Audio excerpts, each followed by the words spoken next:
how has USCIS dealt with this when they see a corporation? Do they, pierce the corporate veil, or is that technically not an issue because there is an agent independent corporation there?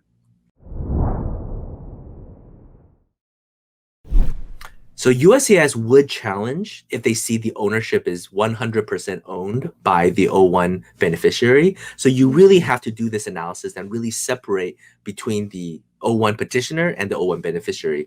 And so the company and the employee, how is there a separation? Who is on the board of directors? Who are the contractors? Who is he just performing one specific task and there's other shareholders that's going to control?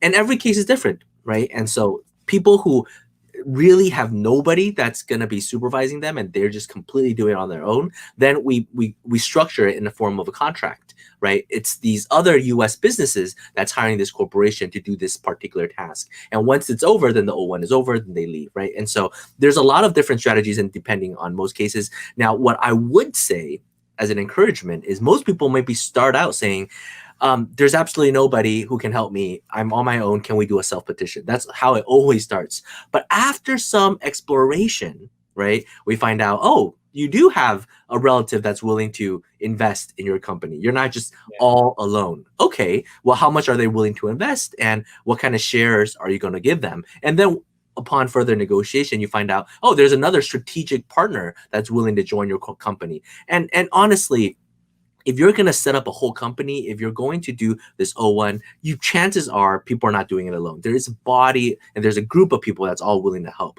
And so if you're willing to divide up the shares and the management, then it's pretty clear you're just playing one small role. And then you can clearly distinguish between employer and employee.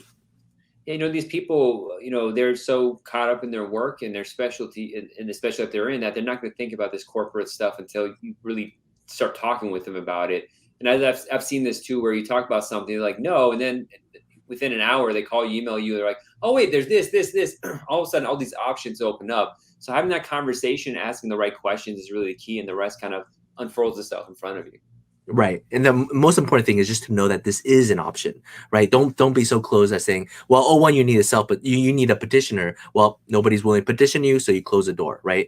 Because that they have the ability to have an agent petition you, you can quote unquote self-petition, have your own company petition you as long as there's a clear employer-employee divide. And honestly, if what you're doing is interesting enough to the USCIS officer, you're extraordinary enough, this thing, they kind of just push to the side. Well, it's their first time filing, so let's try it out, and then let's see what your tax return says, right? If you're truly going to do something amazing for the US, they're not going to deny you on a technicality. Now, it's important to be mindful of this technicality so you're prepared. If they issue a RFE, you can have a proper response, but